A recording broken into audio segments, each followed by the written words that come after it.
Our committee work. Trustee Stepanek, will you please convene the joint committees on finance and campus planning, buildings and grounds? Thank you, Chair Eisen. Will the meeting of the Joint Committees on Finance and Campus Planning, Building and Grounds please come to order? I will note that no one has requested to address the committee during the open comment period. On the consent agenda today, we have just one item, which is the approval of the minutes from the last joint meeting in November 2014. Is there any objection to the approval of those minutes? Not hearing anything, the minutes are approved. On today's agenda, we have one discussion item. The item is an action item seeking the approval of the draft 2017-2018 capital outlay program and draft of the 2017-18 through 2021-22 5-year facility renewal and capital improvement plan. Related to this, there is a revised attachment A, which is in your packets. This particular item is going to be presented by Steve Relier, V. San Juan, and Robert Eaton. Would you please begin, Steve? Thank you, Chair Stepanek. This item requests the board's approval for the university's capital program for the upcoming fiscal year 2017-2018, and also our facility renewal and capital improvement plan for the 5-year period that ends in 2021-2022. As the board knows, the state of California no longer provides a capital budget, general obligation bonds, or lease revenue bonds for the university's buildings. So we now provide our own funding for both new facilities as well as the renewal of existing facilities. In a moment, Assistant Vice Chancellor Vi San Juan will provide some background information on enrollment and campus facility capacity, and Assistant Vice Chancellor Robert Eaton will outline a plan to finance roughly between $750 million and $1 billion in academic building and campus infrastructure projects over the next 5 years. Today, we are asking for approval of the draft capital outlay plan, and we'll be back at the board's November meeting for approval of the final program, along with a multi-year capital financing plan. I will now ask Assistant Vice Chancellor Vi San Juan to start with providing some background information on enrollments and campus capacity. Vi? Thank you, Steve. Good afternoon, trustees.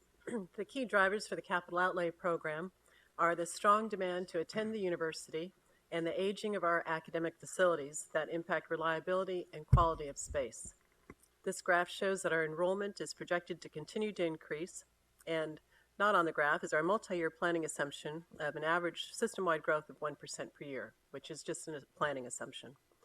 The graph shows the number of full-time equivalent students in the academic year and for physical planning purposes, and we take into account the number of students that we teach online, so we don't plan capacity space, seats for those folks on online learning, or for students taking outdoor PE or nursing when they're off campus.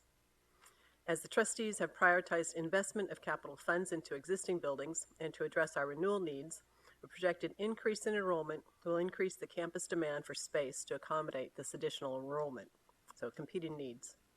While the availability of existing space to accommodate growth varies by campus, we are seeing an increase in the hours and the days of use as a result of the growing enrollment. We expect to continue to see this increased utilization, with campuses increasing the hours of use of lecture and lab rooms, along with campuses reassessing the use of existing space and reassigning space to those disciplines where they have greater student demand. In addition, a number of campuses are considering revisions to their physical master plans to increase the board-approved enrollment ceilings based on continued enrollment growth and the high numbers of applications across the system compared to space. Next slide. Thank you. The other key driver influencing the academic campus capital outlay needs is the aging of our facilities. The CSU has about 85 million gross square feet. Of that amount, 55%, or 46 million, comprises the academic buildings and facilities to support the academic program, while almost 39 million square feet are self-supported facilities such as student housing, parking, student unions, and health centers. On the whole, the academic facilities are older than the self-support facilities, with 53% of the academic facilities 40 years old or more, while only 24% of the self-support facilities are at least 40 years old. The aging of the academic facilities results in building systems exceeding their expected life and the quality of the teaching space not supporting the instructional program. As the self-support programs have revenues to address their maintenance, renovation, and new construction needs, the multi-year financing proposal aims to address academic facility renewal, replacement, and growth needs. As a result of the need to renew facilities and accommodate growth, the campus request for funding in the 5-year plan exceeds $10 billion. So we have made available to you the 5-year plan. This is the draft. And in your packets, as Trustee Stepanek mentioned, is revised attachment A for the 17-18 action year is what attachment A reflects. And that list for academic projects exceeds $1.9 billion, and self-support projects exceeds $1 billion. The primary changes to attachment A compared to the revised attachment A is that we missed a project that was inadvertently omitted. So it went up from just about $31 million. In order to address the academic facility deficiencies, we are proposing a multi-year capital financing plan using existing resources.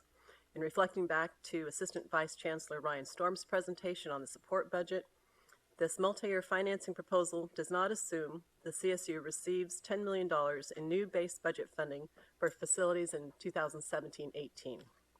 The draft 5-year plan shows the specific facilities campuses have identified that need significant renewal and those facilities that they are proposing to increase capacity.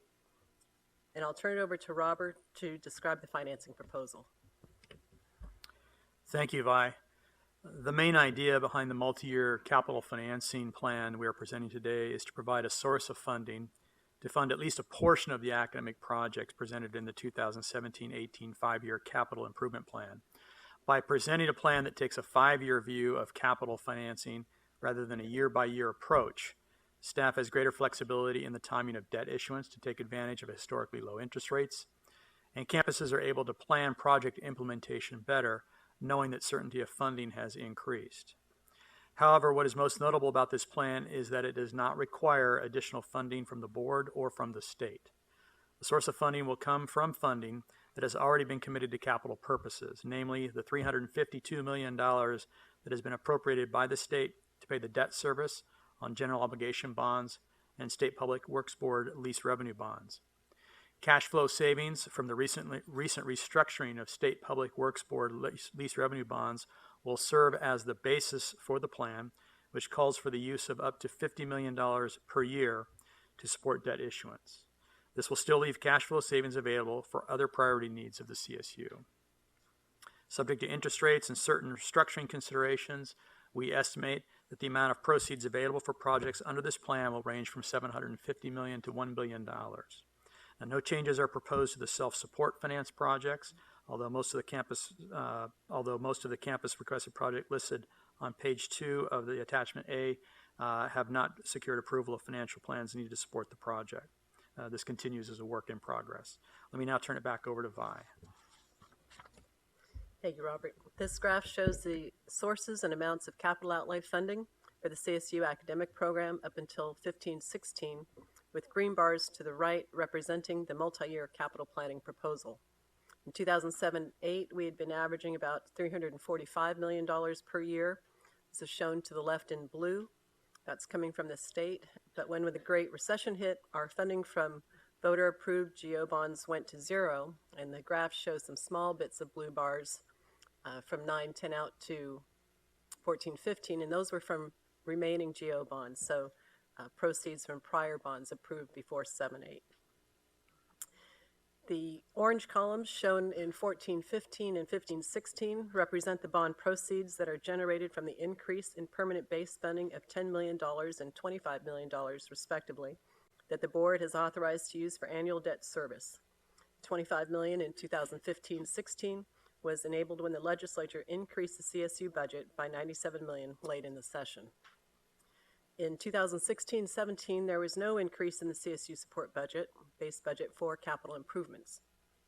The multi-year proposal is represented in green for illustrative purposes and assumes $1 billion in projects over 5 years. The highest priorities for the capital program are continued investment in capital renewal and replacement and funding programmatic needs, including new capacity space. Based on attachment A of the $1 billion, roughly $530 million would be spent on renewal and $470 million on programmatic needs. Programmatic needs include 3 science replacement buildings. Our draft program also includes the Solar Phase 4 initiative using private funds and power purchase agreements, and that's shown about $204 million on the attachment A. That will help us meet the board's goals to generate renewable power. This would get us to roughly almost to the 80 megawatts of solar that's in the trustees' goals. We're also still in process on the estimates of greenhouse gas that would result from the 5-year plan, with special attention on the action year request. This is a new component in our planning process, and we continue to work with campuses on best estimates of carbon impacts. We will return to the board in November with a final program request as we continue to review project scope, budget, and prioritization of projects. That completes our presentation, and we are happy to answer any questions. Any immediate questions? Yes, Trustee Taylor. Vi, what are the private sources that are going into the solar projects? Those will be solar power purchase agreements, so the private entities, we've used SunEdison in the past, even though they've had difficulty. But I don't think you'll be using them into the future. Won't be using them in the future. But there are 3 or 4 firms that we expect will respond to our RFP. And is this a campus-by-campus RFP? Is it a system-wide commitment? What is the RFP? Yes, we solicited interest from the campuses, so 17 campuses have provided us site locations, rooftop locations, carport, and ground mount locations. So 17 campuses are expected. We went out with 17 in our round 3, but only awarded 1 contract at 2 sites for 1 campus at Sacramento based on pricing. Pricing is always a challenge with solar. I have it on my house. I love solar, but sometimes they come in higher than existing utility rates. I think we have to be real careful not to spend more money on utilities than we're currently spending. The goal is obviously to drive it the other way. That's right, and that's why we did an award only at Sacramento the last Great, time. thank you. Yep. Other immediate questions? Thank you, Vi, Robert, and Steve, for your Sorry, presentation. I did- Pardon? I have a Oh, question. yes. Trustee Day. Thank you. Thank you, Vi, for the report. So I just want to make sure I get my hands or head around what's before us. I haven't had a chance to review this whole, the draft plan. So what exactly are we approving today, and what's coming back in November? Is my first question. Thank you, Trustee Day. And I apologize, I wasn't clear. We submit documents to Sacramento, our preliminary plan, so it's really approving the draft program, and it will come back in November. So it's approving the draft program, and then we submit documents up to Sacramento, preliminary to Sacramento, with final documents in December after the board will approve the program and potentially the financing in November.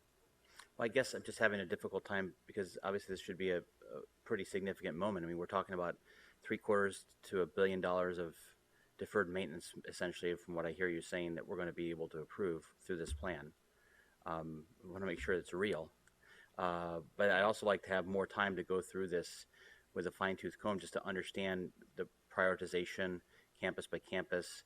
I mean, I noticed as one example, just a large line item for it, just infrastructure in general, and then understanding how we came up with those projects, what went into that. So I don't want to, I'm hesitant to delay this, because I understand we're probably on a timeline. We need to get approvals going, but I'd also like to make sure we as the board have the ability to take a deeper dive in this and understand the implications, both financing in the future as well as our impact on our operating budgets, as well as understanding, the impact this is going to have to the academic mission of each campus too. So I'm just trying to work through all that real quickly, given our time constraints. So for the infrastructure improvements, attachment B is a layout of infrastructure projects the campuses are requesting. And as much as we're asking you to approve this preliminary program, it's really your approval in November that will be the final program. And so we are still working with the campuses on scope, and happy to discuss with you any questions you have once you have a chance to look through, because things are still moving a bit right now. So then I also note in your earlier slide, you had, I think it was 1.9 billion in academic, I misplaced it, and 1 billion in self-support, which, relating back to our previous item, of course, is in excess of the 2.5 billion in debt capacity that we have. I'd like to understand the implications of that. Does that correlate, or are you looking at a different trajectory as far as multi-year? Yeah, let me do that. First of all, just to clarify for the benefit of everyone, today's approval is not approving the financing. It's not approving the issuance of debt or a not to exceed amount. That is what we would propose to come back in November. With respect to the self-support, the 1 billion of self-support, all of those projects at some point in the future would come back for approval, and we would analyze those and make sure that from a financial point of view, they are covering themselves. So it's kind of, this almost goes back a little bit to Trustee Carney's question in the prior committee meeting of finance about debt capacity. Self-support almost kind of generates its own debt capacity in some respects, not completely, but they're designed to cover themselves, and they would come back for approval at various times to the Board of Trustees. So the plan that we're looking at, this 750 to 1 billion, is really only for academic projects and fits within the 1.9 billion. Debt capacity also is a number that's based on, like I said, growth assumptions. It doesn't necessarily correlate to the list of projects that campuses have on there. So what you've pointed out, what you've highlighted, Trustee Day, is that the request and the need that we have is in some respects considerably greater than our capacity, and that's why we have to make choices at critical times. And then I guess my last question, to get more information on this too, back to Trustee Taylor's question on solar, but to understand, I mean, just a plug figure of $204 million for solar, would really hope that we get a lot more detail on what those projects are, and then taking that the next step, how that translates into operational savings for each campus, and where do we realize those savings, and how do we reprogram those energy savings back into things we talked about earlier with enrollment growth or graduation initiative. So those are just some of my questions. Thank you. Other comments? Yes. So I'm just trying to understand the relationship between the $2 billion backlog and this 5-year capital outlay plan for the academic resources. How much would that reduce the backlog? If the, excuse me. And would you speak up a little bit? I'm having trouble hearing. Sure, sorry. If the financing is approved and ends up being $1 billion, the range is 750 to $1 billion, but let's say it's $1 billion, assuming interest rates stay low, then the estimate based on the current projects is 530 million, primarily in the infrastructure line item. I want to say it's line item 1, the statewide, line item 2, the statewide infrastructure program. So it's primarily replacing building mechanical systems, electrical systems. So it would be about 530 million of the 1 billion. Okay. Thank you.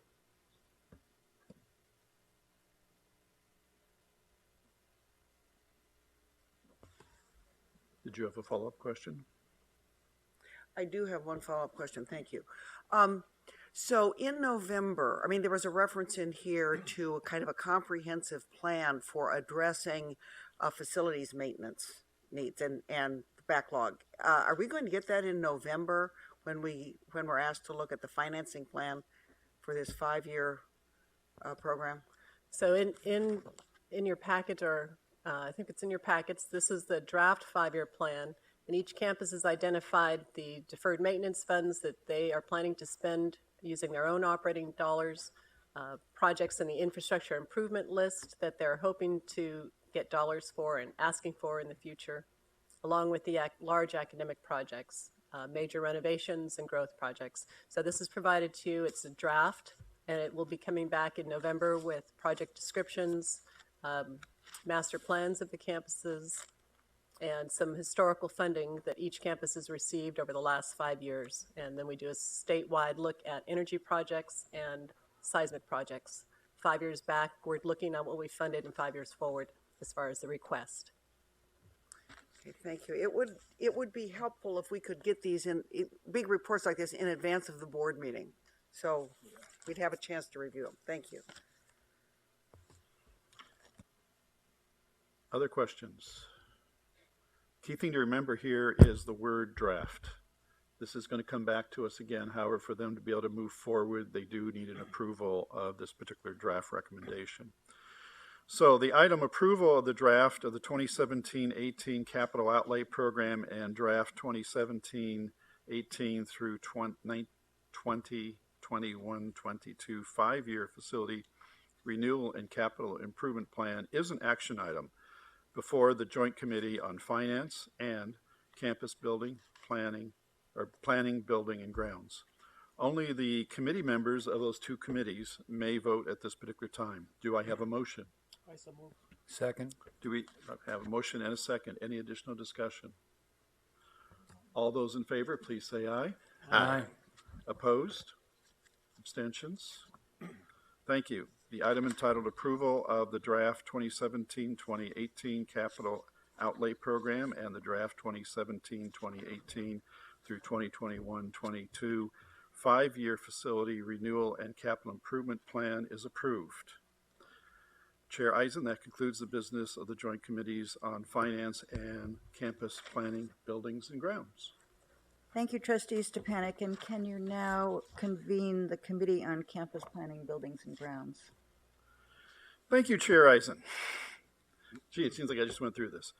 Will the Committee on the Campus Planning, Buildings, and Grounds please come to order? We have no speakers signed up for public comment today. On the consent item, there is a consent item with several agenda items. Is there anybody on the committee who wishes to remove any of the items for separate discussion?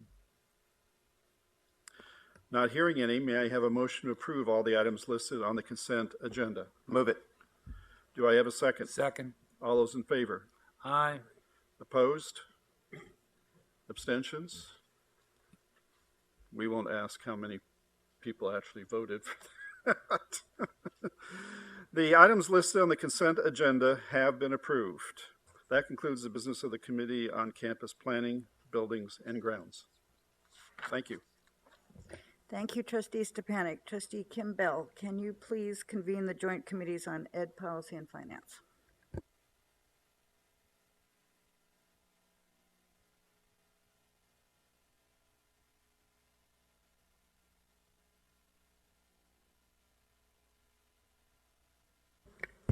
Thank you, Chair Eisen. Will the meeting of the Joint Committees of Educational Policy and Finance please come to order? I note that no one has requested to address the committee during the public comment period today. It is now time for the committee to consider today's consent agenda. Would any committee member wish to remove any of the items for separate discussion?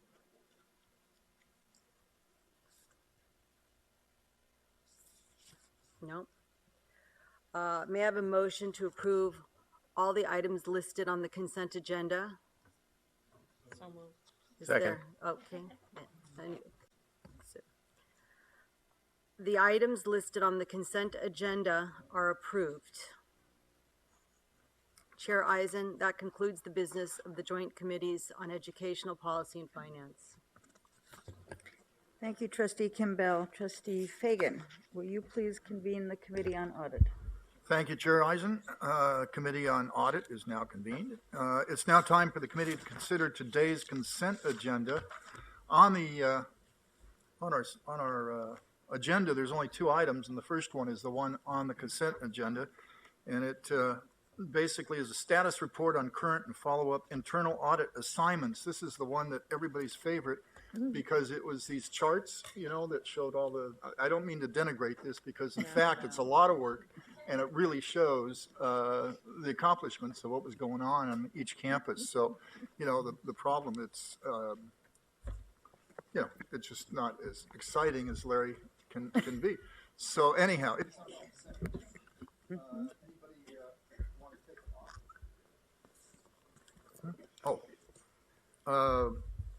So can I have a motion to approve? And nobody wants to take it off. So moved. Okay, is there a second? Second?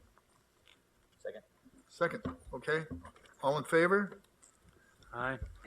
Any opposed? Abstentions?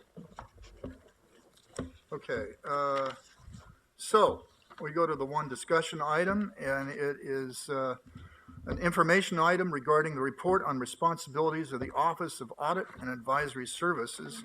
And this basically is Larry telling us all about audits, which should be pretty interesting. Larry? Thank you, Chair Fagan.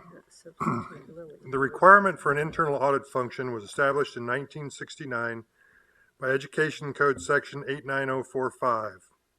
Since then, the function has evolved in response to changes in guidance from the Department of Finance, as well as the needs of university management and the Board of Trustees.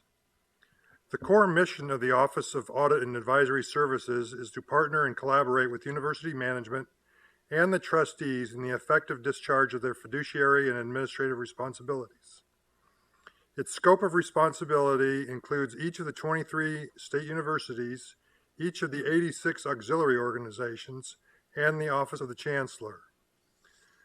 The division performs a wide range of audits, including operational, financial, compliance, and information system audits, as well as internal control reviews.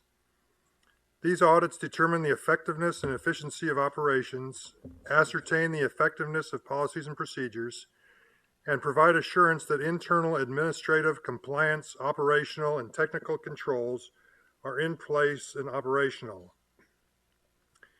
The internal control reviews focus on the components of the university and auxiliary organization major business activities, including such areas as payroll and benefits, cash handling, inventory and equipment, and their physical security, and grants and contracts.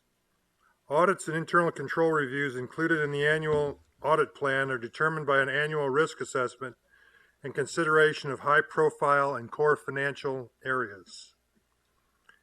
As a result of our 2016 risk assessment, we recently initiated a review of international activities, including study abroad and other international programs created for enrolled students, and the admission and enrollment processes for international students coming from abroad. For study abroad and other international programs, specific areas to be reviewed include the processes for program development from conception to implementation, and program administration, including the provision of important orientation and safety information, and establishment of adequate emergency and crisis response procedures. For international students coming from abroad, specific areas to be reviewed include agreements with international student recruiters, international student administration, including confirmation of visa requirements, accurate residency determinations, and proper application of admission requirements.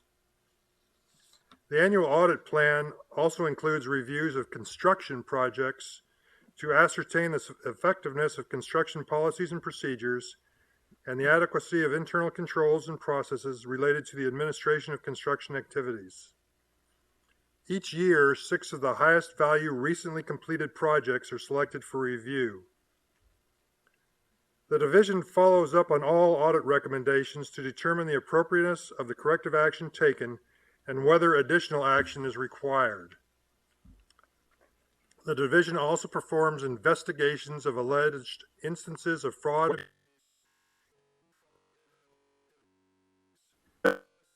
are initiated via 3 avenues: whistleblowers, campus requests, and requests by the California State Auditor.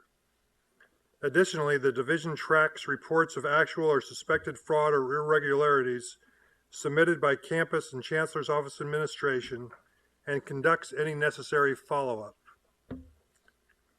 In 2013, the division began offering advisory services as a way to leverage its knowledge and expertise in partnership with university management to identify solutions for business issues, offer opportunities to improve the efficiency and effectiveness of operating areas, and assist with special requests while ensuring the consideration of related internal control issues. 26 reviews covering 20 subject areas have been performed or are in planning. Topics reviewed include asset management, auxiliary business processes, bookstore commissions, cost allocation, print shop operations, segregation of duties, and transition reviews, just to name a few. The reviews have been well received and we expect continued growth in these services.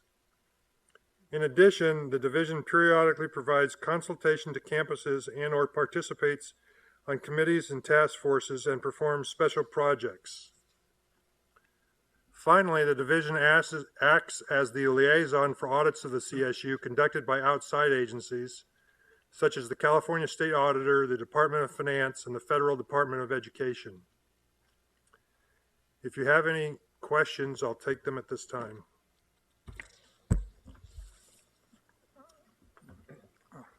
Yeah, John. First of all, I enthusiastically like your report. And second of all, I just had a question with regard to whistleblowing. You had mentioned that that's one of the avenues for the detection of fraud, waste, and abuse. Do you have an official fraud hotline, or how does the whistleblowing get into your hands? There is not a, as far as I know, there is not a system-wide fraud hotline. I believe the campuses have hotlines. Some of the campuses do. Is that correct? I get a nod of the heads, yes. So they're written, sent in, come to either my office or HR, and then they're routed from there. We'll handle many of the financial ones, the ones that are personnel related. HR handles as far as the whistleblowers, but there is no system-wide whistleblower hotline. Anybody else? Yeah, sorry, Becky. Hi, I have a couple of questions. With respect to auxiliary organizations, that seems to take up the most time of the audit department by weeks, if I'm reading this correctly. And I understand that that was something that was sort of added to your plate by the Board of Trustees at one point in time. I can't remember how long ago that was. Is there a plan, and it sounded to me from something I heard from you earlier that there is, to look at auditing auxiliary organizations in a different way, focused not so much on how much time they need, but on what risks they pose? Right. Yeah. That was originally assigned to us, I believe, in 1998. We have approximately 6 auditors that do nothing but go out to those 86 auxiliary organizations. They do it on a 3-year cycle. We've gone through several cycles since that time. I'm going to bring to the board at the next meeting a redesign of audit, a redeployment of audit resources where we're going to go forward on the audits of auxiliaries based on risk, just like any other area of risk to the campuses rather than on time. So we'll redeploy those 6 auditors, a better use of time. Great. And one other question. Under investigations, you talk about investigating things like alleged defalcations, and which is a word I don't think I've heard since law school. Misappropriation of funds, I gather, is what is meant by that. Yes. When you get involved in those investigations, is the law department working hand in hand with you on those? The what department? The legal department. No. Next to you. This guy here? That guy. For the most part, we get notifications from the campuses. We have an executive order that tells them what they need to do when they come across something like this. They will send in to us what they have found and what they're doing about it. We ask that they update us once every 30 days. Mm-hmm. Those notifications come into myself and to the chancellor, to the executive vice chancellor, and to the Department of Finance for state funds, to the Department of Finance and the state auditor. So we're all kept abreast of what's going on with the campus does the investigations on this. And for the period of time it goes on until it's resolved, we're kept abreast of what's going on with the campuses. So not the system-wide legal department? System-wide legal does not participate in that. But campus council would be involved at the campus level with the president and the CFO on the campus looking into that issue and advising them on that. They're involved at the campus level.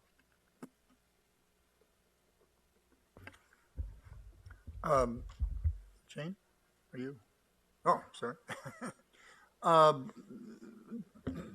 Going along on that question of people doing things that they shouldn't be doing with state money or campus money. One of the very interesting things that I think I found coming into this role as the new chair of the audit committee is how involved both the campus and Larry's office are in ferreting out wrongdoing.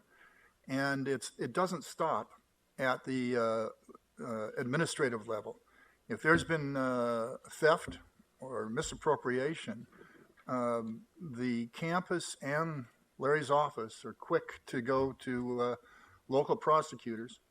And if the amounts are fairly large, or even if they're medium, prosecutors are very ready to do this. So one of the things I think is important to hear today is a message from the audit committee and from Larry's operation that we hope that people on campuses who have the opportunity to take criminal action, even if it's small, it's still criminal.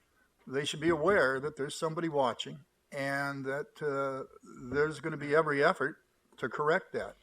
It may be administratively on the campus. It'll affect your job. It'll affect your future. And it may even affect you being in jail. So this message from audit and from CSU is it's a good idea not to do those things. Second thing I wanted to just highlight from what, no shoplifting at the CSU. Where can you shoplift? The second thing I just wanted to highlight about Larry's description was the involvement in the audit process for international students coming from abroad to our campuses and our own students from California going abroad. Obviously, travel is a huge, wonderful thing to do and highly enriching.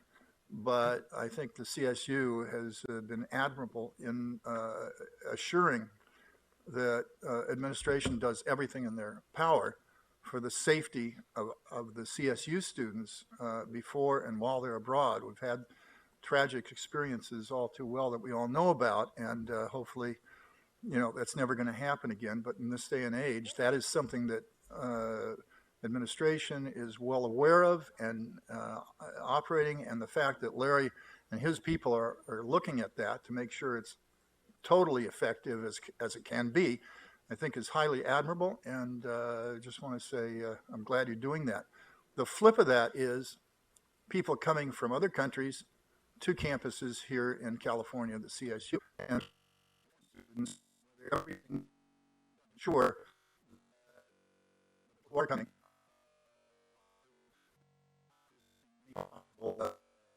Concerns or questions about bringing some security issues to our campuses or our state. So again, that's one of the great things that the audit committee is doing, or the audit people at CSU. And keep in mind, they have something like 27 people total at the moment for this whole operation. So the fact they accomplish what they do, it's amazing. If anybody has any questions about that international situation, Larry has the person here who is really on top of that. And if you want to ask anything more about that, anybody? No. So anyhow, I think that's the end of the audit committee report. Oh, good. You scared me there for a minute. Trustee Morales, can you please convene the Committee on University and Faculty Personnel? Thank you, Chair Eisen. Will the Committee on University and Faculty Personnel please come to order? Note that no one has requested to address this committee today during the public comment period that's been set aside. Today, the committee has one consent item, one action item, and two information items.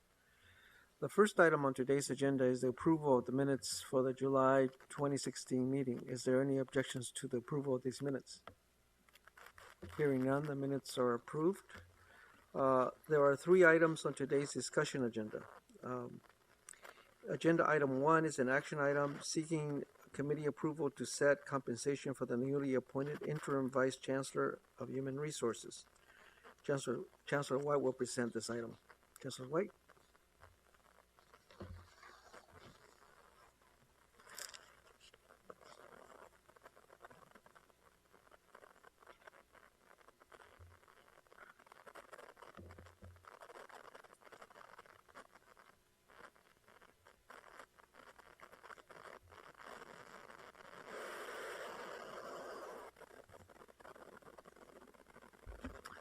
Thank you, Trustee Morales. I'm very pleased to announce that Andrew Jones, Andy as we know him, will serve as Interim Vice Chancellor for Human Resources effective August 31st. Andy's wealth of experience at the CSU, including issues related to human resources, personnel, and other employment-related areas, will be an asset for the Human Resources team. I look forward to his continued hard work and leadership, working closely with a talented leadership team that remains in place in the Chancellor's office, as well as on the 23 campuses.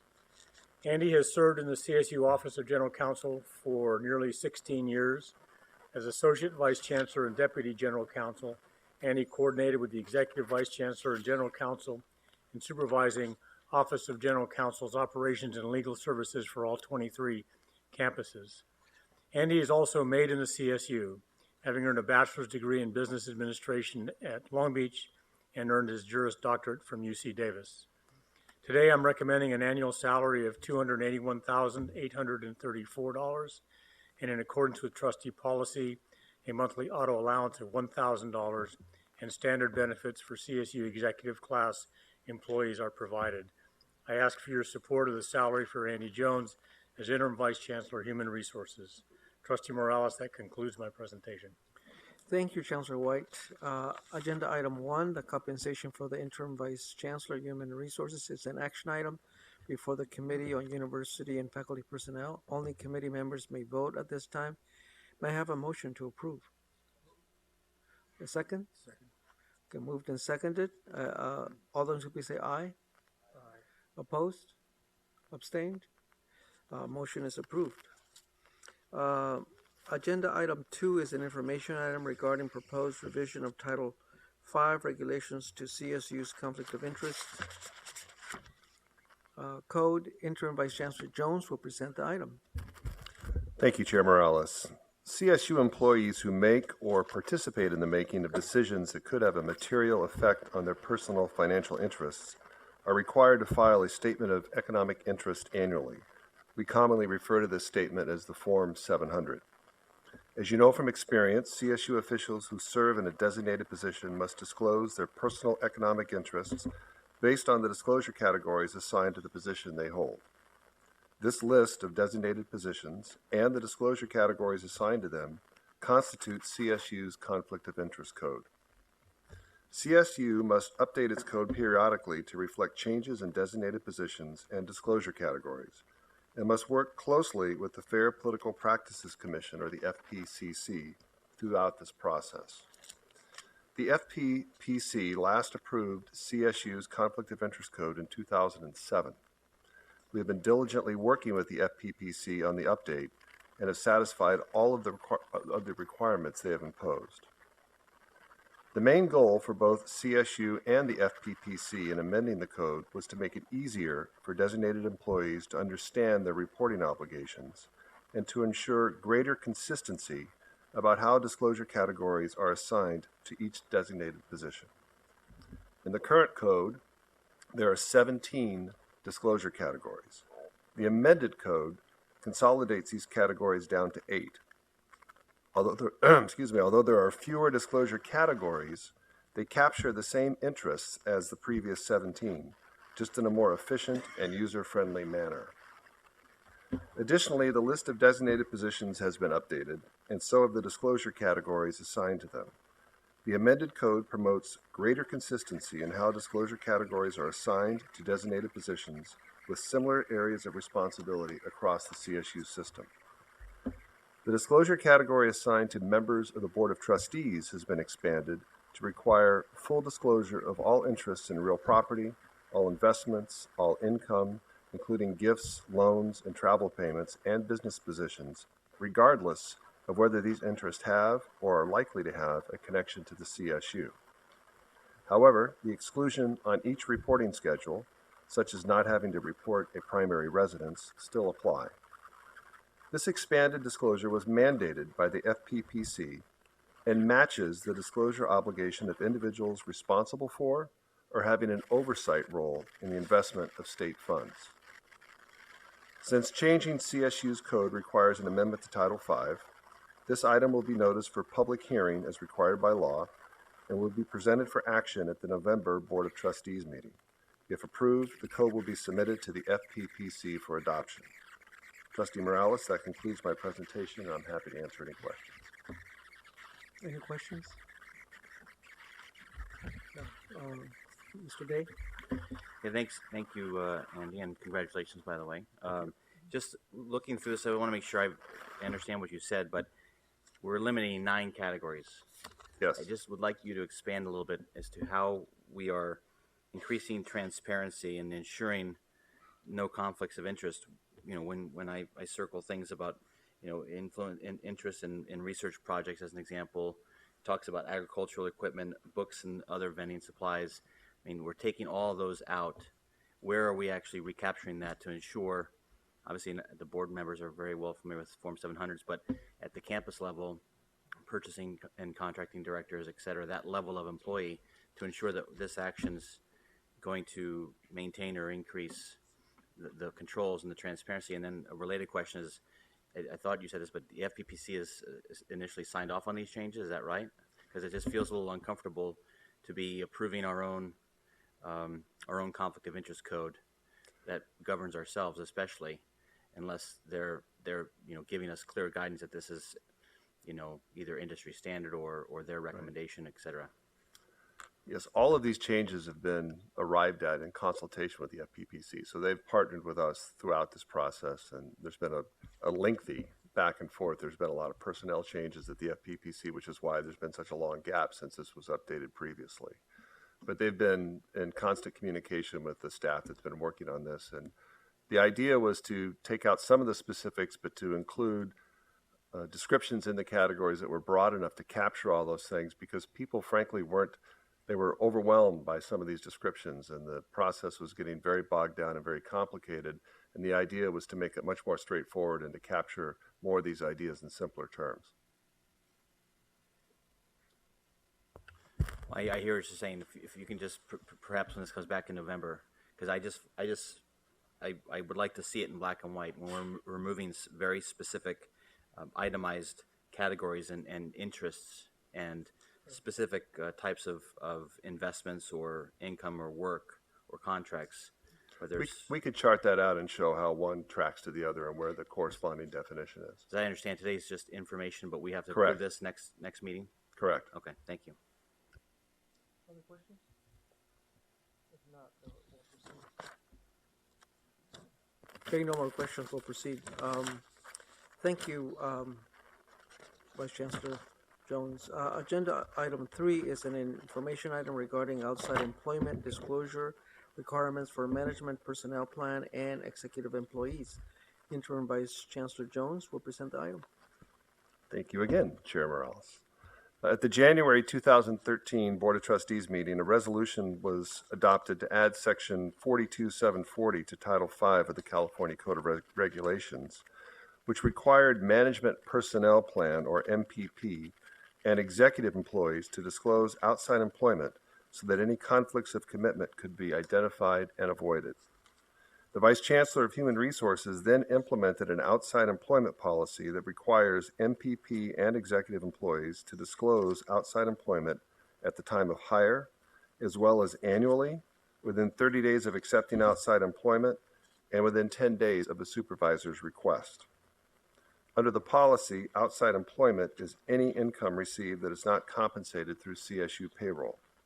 Conflict of commitment means any outside work that creates a perceived or actual conflict of an employee's ability to perform normal CSU work assignments, maintain satisfactory performance, and meet his or her responsibility to the CSU. CSU has updated its outside employment policy for 2 reasons. First, in April of this year, CSU made a commitment to the state legislature to improve its policy and ensure better transparency and accountability to the public by expanding the disclosure requirements for MPP and executive employees. Second, the Budget Act of 2016, signed into law by the governor in June, requires the CSU Board of Trustees to review the policies and procedures governing outside employment by university executives and senior management no later than January of next year.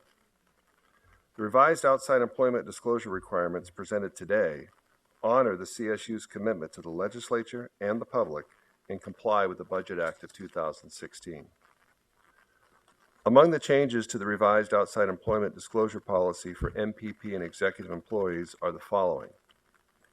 The revised policy expands the disclosure requirements applicable to senior management employees. Senior management employees include the Chancellor, Executive Vice Chancellors, the Vice Chancellors, Presidents, and Vice Presidents. Unlike other MPP employees, senior management employees will be required to disclose the name of the outside employer, the compensation received, and other details. In addition to enhanced reporting requirements, the outside employment of senior management employees who are campus vice presidents must be approved by the president or his or her designee, and the outside employment of all executive employees must be approved by the chancellor or his designee. In addition, the Board of Trustees will annually review and approve the outside employment endeavors of all senior management employees. Additionally, the outside employment of all senior management employees will be reported on a website maintained by the Office of the Chancellor.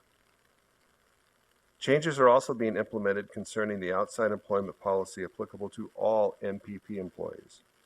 The revised policy requires that all MPP employees submit a disclosure form at least annually, even if there is no outside employment to report.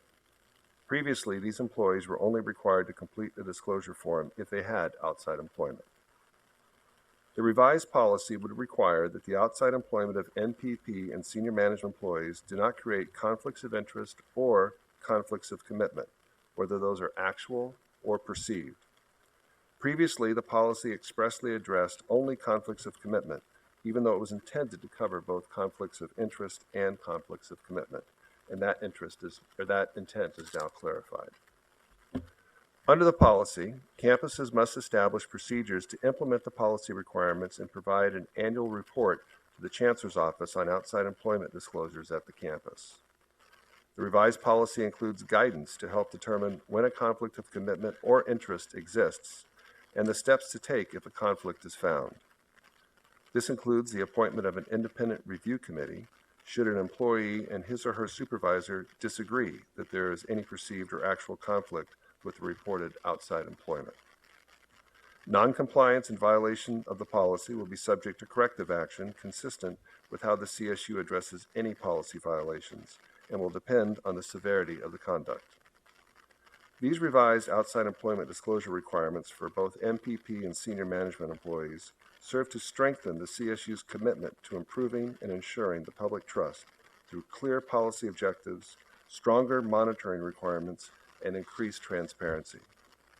These improvements will ensure that the CSU and members of the public are accurately informed of the outside employment of all MPP and senior management employees and puts the CSU in a better position to prevent conflicts of commitment and interest. We will be bringing this item back for approval and adoption at the November Board of Trustees meeting. Trustee Morales, that concludes my report, and I'm happy to answer questions. Yeah, thank you, Interim Chancellor. Any questions? Ms. Kimball? Yes, Andy, so I just, that was a lot. I wanted to just go over a few things. So I'm assuming we're responding to, for instance, the case of the Chancellor UC Davis case. So as it stands now, for board activity, paid board activity of presidents or employees, it goes, if they're, offered a position, they clear that first with the Chancellor. Is that the way we've done it in the past? And so now it's going to come before the board?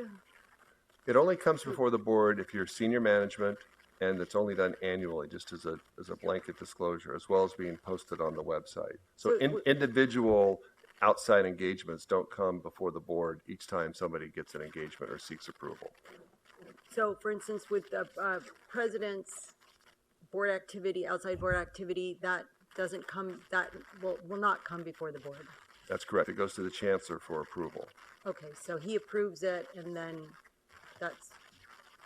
it would still be reported annually, but but the Chancellor would approve it in the interim. It would come before the board and get approved along with. And then there'll be a list Yes, every exactly. year, and we can see that. All right, thanks. Any other questions? Yes, Mr. Day. Just following up on that question, I read the report and I thought I heard your presentation is to say that the board would have to annually approve outside employment for presidents as well as senior staff. So I'm not sure if I'm hearing the distinction there with what you just said to Trustee Campbell or not. I guess my concern is if the board's doing an annual approval of all employment, but we're only going to see it once a year. And I know that this is probably, I know it hasn't been an issue in the past. Chancellor's reported us on a couple of occasions, and I was glad to hear the results of that. But as thinking of the scenario, wouldn't want to be in a position as a trustee to approve once a year, but in the interim, other contracts may have been approved. I'm just trying to sort through what that's going to look like. So is the board approving just for Chancellor and his staff, or presidents as well? Is it when it comes to the board once a year, we have the ability to decline? How's that going to look? Well, there would be an interim approval by whoever the appropriate approving person is, and then annually the board would review the outside employment engagements of all senior management, which would be all the executives, the chancellor, vice chancellors, executive vice chancellors, presidents, and vice presidents. And the way the budget bill language reads is that you approve this. There'd be public comment, there'd be discussion, you'd get the list, and you would approve it. So in theory, the chancellor might have approved some outside engagement for a president during the course of the year. It would come before the board in an annual report, and you may feel differently about it at that time. Yes. A conundrum perhaps we haven't worked out the details of yet. Thank you, through the chair. And just some clarification, nomenclature of conflict of commitment versus conflict of interest. Well, we have conflicts of interest that are defined by code, right, and financial interests in particular. But That's you might have, commitment. you might be a full-time faculty member on campus X, and if you are engaged as a full-time faculty member at some other institution, one would argue that you have a conflict of your commitment because you can't be in two places at the same time. So simple. And then as it relates to employment, serving on a board, is that employment? If you're compensated, it would be, yes. So if it's not compensated, then we're not going That's through any correct. approval process. There's still an approval required for presidents for serving on corporate boards that the chancellor approves individually. So but that's separate That's from separate any from annual this. consideration, and that's not disclosed on any website. That's not a That's process of correct. transparency. And is that something we would consider? Is that important? I don't know if it has been considered in any of the discussions, but I have my subject matter expert waiting in the wings. Yes. Carrie Reith. Sorry, thank you, Carrie Reith. When we testified before the Assembly and the Senate committees of higher education, they felt that it was important that we did engage in and work for nonprofits, and that our presidents and our other leaders did a lot of valuable work, and they didn't want to do anything to discourage that. So the call was for reporting for paid work, paid service on boards. Interesting.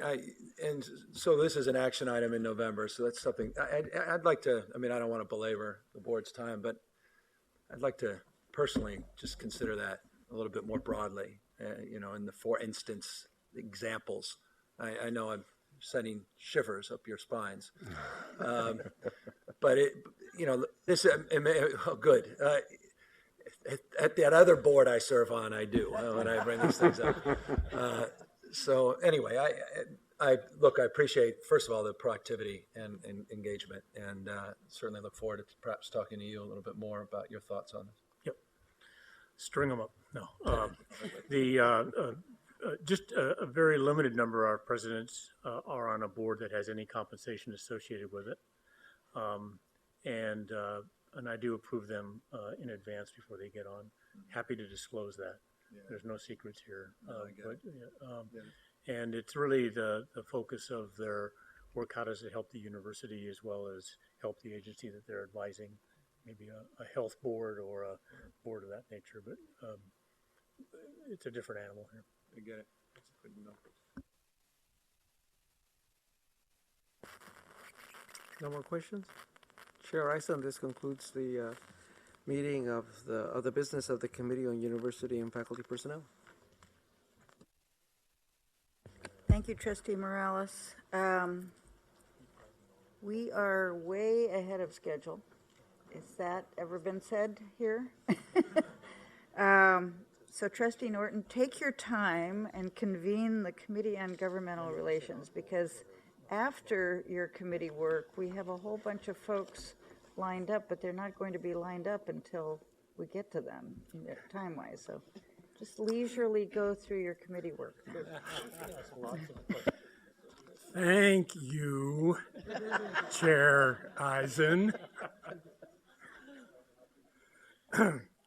Will the Committee on Government Relations please come to order? We will now hear public speakers, 3, please, who have signed up to address the agenda items coming before the committee today. Lillian Tays, CFA Political Action Legislative Chair, Matthew Goff, CalPERS student, and Emma Gleeman, CalPERS student. Lillian? I'm glad to hear you have so much time, so I won't worry about my 3 minutes. Good afternoon. There are many issues on which the California Faculty Association and this Board of Trustees disagree.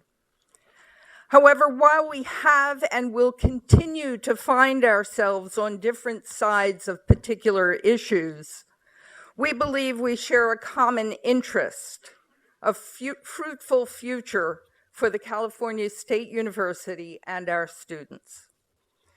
With this in mind, CFA is ready to work with you, and we hope you will call upon us when our interests align.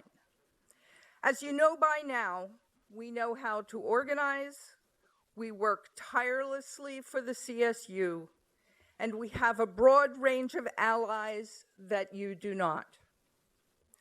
I'd like to point out one issue on which we can work together immediately, doing everything we can to see that even in this election's crowded field of initiatives, Proposition 55 passes. We believe that supporting Prop 55 is a no-brainer for all of us, and we're pleased to see that you are discussing endorsing this important initiative today.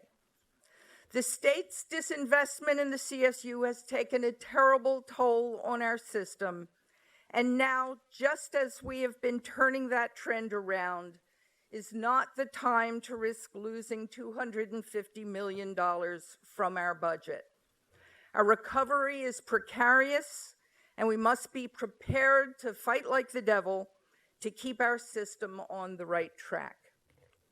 For CFA, that has meant making a financial commitment and taking action. Just 10 days ago, hundreds of CFA members spent their Saturday logging in hundreds of hours of political activity, walking precincts, making phone calls, all in support of Prop 55.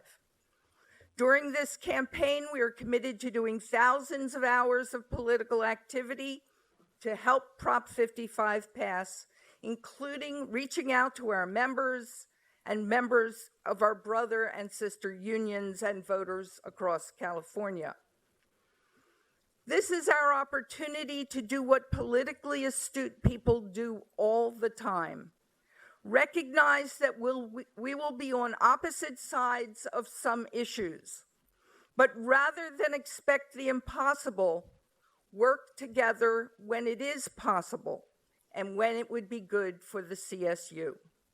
I'd like to take this opportunity to invite Chancellor White and any interested members of the board, including the ex officio members, to join us as we walk precincts, do phone banking, and spread the word about the importance of supporting Prop 55.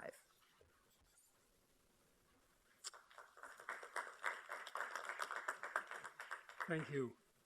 Matthew? Thank you. My name's Matthew Goff. I'm here on behalf of CalPERG Students' New Voters Project. CalPERG Students is a statewide, student-directed, student-funded nonprofit. I'm here today to thank the Cal State trustees, Lieutenant Governor Gavin Newsom, Chancellor Tim White, Secretary of State Alex Padilla, and the Cal State Student Association for their work on voter registration integration. Young people are now the largest and most diverse generation in our nation's history, and yet our voices are not heard, often because the rate at which we participate in elections.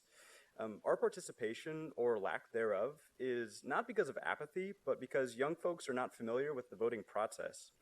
Lots of students have questions like, how do I get registered, or where is my polling location? These questions and this lack of information is the biggest obstacle that holds back youth participation in our democracy. Today, we get to remove that barrier.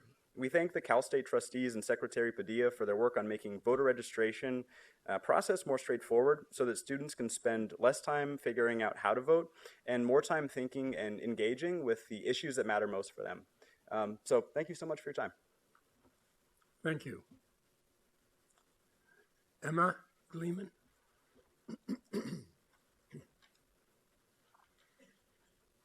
Emma is not present. All right, well, thank you to both of the speakers then, and we can move on with the agenda. The first item on the action agenda for the committee today is the approval of the minutes of the July 2016 meeting. Are there any objections to the approval of the minutes? Hearing none, the minutes are approved. Today's agenda contains one action item and two information items. The action item pertains to Proposition 55, which will be on the November statewide ballot. Please note that in your board packet, there is a request to support Proposition 55 from State Superintendent of Public Instruction, Tom Torlakson. Vice Chancellor Garrett Ashley will introduce the item. Thank you, Trustee Norton. Before I begin, I would like to first introduce our new Assistant Vice Chancellor of Advocacy and State Relations, Kathleen Shavira. Kathleen comes to the CSU from a long career in the legislature, where she was most recently the staff director to the Senate Education Committee. Welcome, Kathleen. Returning to our agenda, this November, California voters will be presented with 17 statewide ballot initiatives. Among these proposals, there is one that we bring before you today for your consideration at the request of Superintendent Torlakson, Proposition 55, formally titled the Tax Extension to Fund Education and Healthcare. This ballot initiative is commonly called the Prop 30 Extension Initiative. Since many trustees were appointed to the board within the last 4 years, it is important to note that the Board of Trustees did vote to endorse Proposition 30 back in 2012. Assistant Vice Chancellor Kathleen Shavira will present the item. Kathleen? Thank you, Vice Chancellor Ashley. Proposition 55 would extend the personal income tax increase enacted by the passage of Proposition 30 for an additional 12 years. According to the Legislative Analyst's Office, passage of the initiative could generate between $4 billion and $9 billion annually. These funds would be designated for K-12 schools and community colleges, as well as for health programs, debt repayment, and state budget reserves. The CSU would not receive any of these additional funds.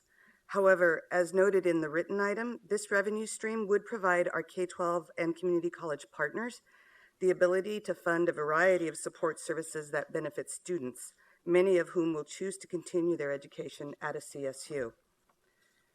Improving the college readiness of our first-time freshmen and transfer applicants would further support our ongoing commitment to closing the achievement gap and increasing our 4-year and 6-year graduation rates. Moreover, the availability of these additional funds through 2030 would ease state budgetary pressures and would likely result in more general fund resources for other discretionary purposes, including public higher education. While its passage does not guarantee additional funding for the CSU, the availability of these funds does create the opportunity to realize the support necessary for the various initiatives that will need to be undertaken to support student success in the next decade. The initiative is supported by a broad coalition of teacher groups and school boards, labor groups, public safety, and nonprofit groups. It has also been endorsed by 3 ex officio members of the Board of Trustees, Lieutenant Governor Gavin Newsom, Superintendent of Public Instruction Tom Torlakson, and Assembly Speaker Anthony Rendon. In addition, it has the support of 18 current members of the legislature, including Senate President Pro Tem Kevin De Leon. California Tire Association, Independent Business the Howard Taxpayers Association.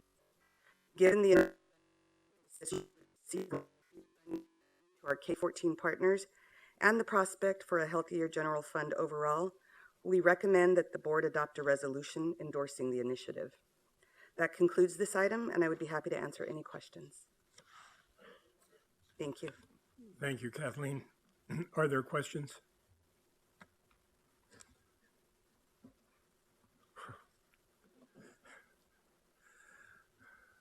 Hearing none. The endorsement of Proposition 55, the tax extension to fund education and healthcare, is an action item before the Committee on Governmental Relations. Only committee members may vote at this time. May I have a motion to approve? I move. Thank you. Second? Any discussion? No discussion?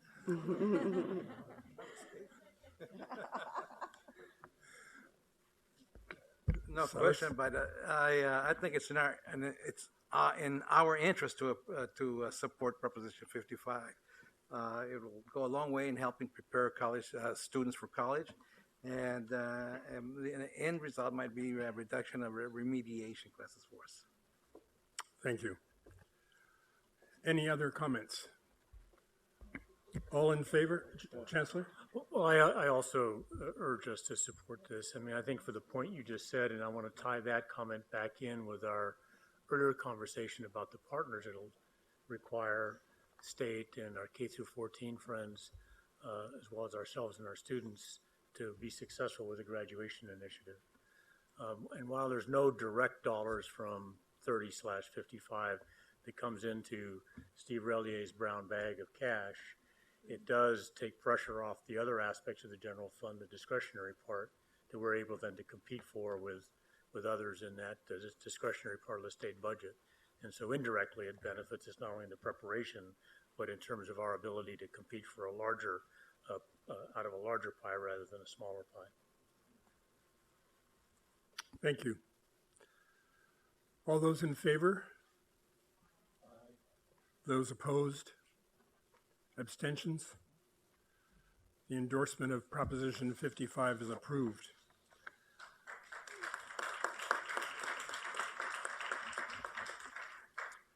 The second item on today's agenda is a state legislative update. Vice Chancellor Ashley will again introduce the item. Darren? Thank you, Trustee Norton. The second agenda item that we have before you is an information item related to the end of the 2016 legislative year. Since the last board meeting in July, the legislature returned from summer recess to complete the final month of their session. Of the more than 2,300 bills introduced in 2016, 1,300 passed out of the legislature and were sent to the governor. In the final week of session alone, lawmakers approved more than 800 measures. The governor has until September 30 to sign or veto bills sent to him.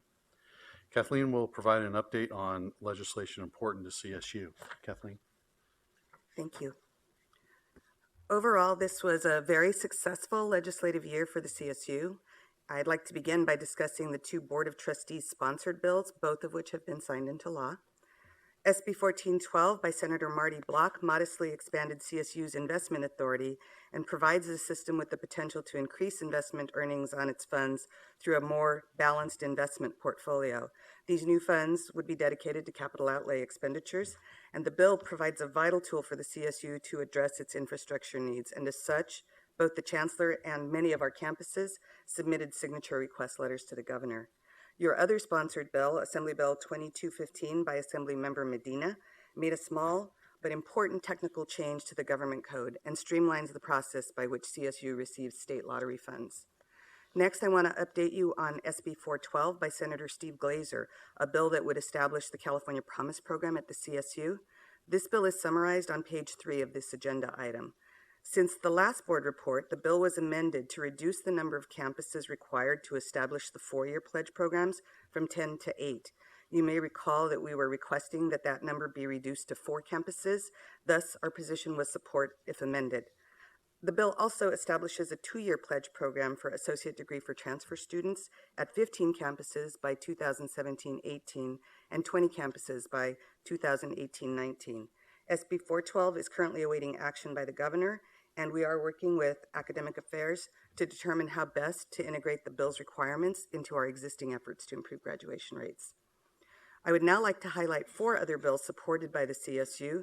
These bills are summarized beginning on page 2 of your agenda item. I will begin with Assembly Bill 1747 by Assemblymember Shirley Weber, which aims to address food insecurity on college campuses. This bill has been signed by the governor. Several of the bill's provisions align to recommendations made in our own 2015 report titled Serving Displaced and Food Insecure Students in the CSU. The bill complements our own efforts to address these issues on our campuses. Next is Assembly Bill 2154 by Assemblymember Jose Medina. This bill, sponsored by the California State Student Association, would provide a tuition waiver to students appointed to the California Student Aid Commission. The bill would also temporarily extend a commissioner's term beyond 2 years if the governor does not appoint a successor in a timely manner. These provisions are important for ensuring a consistent student voice on the California Student Aid Commission. The third bill, also already signed by the governor, is Senate Bill 1359 by Senator Marty Block. This bill requires CSU campuses to clearly highlight courses that utilize free digital course materials in their quarter or semester course catalog.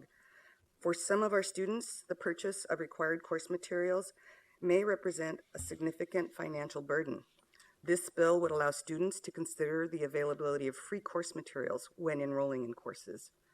Finally, we have AB 2317 by Assemblymember Jean Mullen, which authorizes CSU campuses to offer a doctorate of audiology. This bill has also been signed into law by the governor. While the CSU offered master's level audiology programs in the past, national standards and California licensing requirements now require a doctoral degree.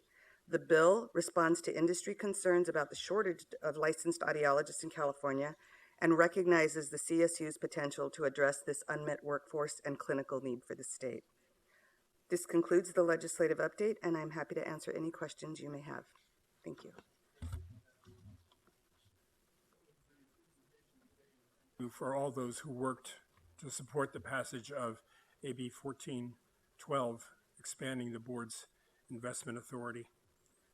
Are there questions? Chair Eisen and then Trustee Abrego. Kathleen, welcome. It was very nice to meet you today. I just wanted to thank you for the sort of reorganization of the materials and the presentation.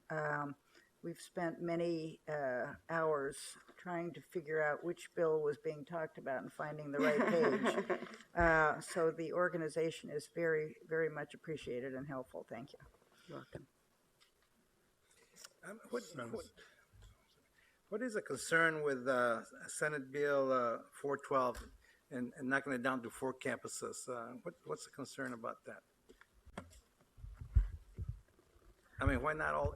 Why not 8 campuses? The concern really comes from the cost associated with implementing this program, and I think it really is about the choices that need to be made at the campus levels about the most effective programs to serve their specific student population. It's possible that more than 10 campuses would choose to do this, but I think it was the idea that rather than require campuses to implement a program that may or may not work for their campuses, by reducing it to 4, it gave much more latitude to the campuses to make those determinations. It says here, offering priority registration. Somebody tell me what the cost on that is going to be, and advisement. I mean, we have advisors on campus. How is the cost going to increase? I will defer to Vice Chancellor Blanchard.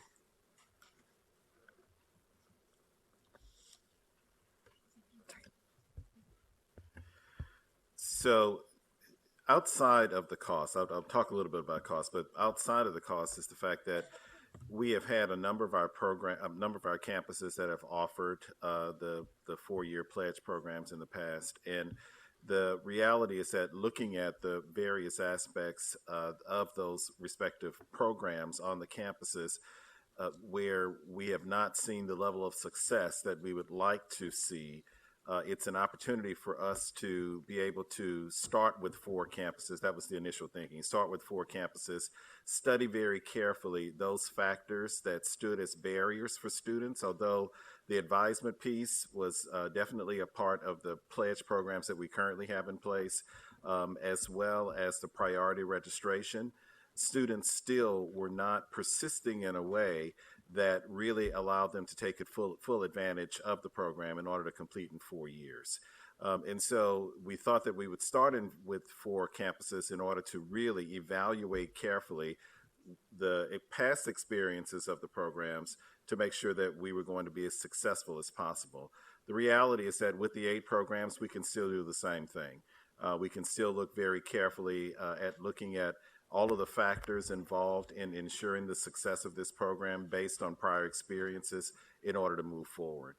In terms of the cost element of it, is very much aligns with some of what we've been talking about already for the graduation initiative, and that's making sure that the specialized advisement that almost feels like a one-to-one relationship between a staff and our faculty and a student to ensure that they stay on track becomes really important, and also the cost that it would be for any additional sections that would have to be added to ensure that we've got enough courses for the students, enough units for the students to be able to complete 15 hours per semester, and then also looking at opportunities for the summer as well as intersessions to ensure that students can stay on track. And so that's where some of the cost factor comes in. And then also looking at some of the student life factors, meaning that you heard the chancellor mention earlier that there are those barriers to graduation in a timely manner that are within the control of the campus versus those that are more student-driven. And how can we work through with those students the kinds of challenges, be it working, be it the fact of not having enough flexibility to take courses during the daytime, and so would need to take courses either in the evening or on weekends. How can we work through some of those challenges to make sure that those students who do sign up for it, that we can deliver and make sure that they really do meet the requirements of the program?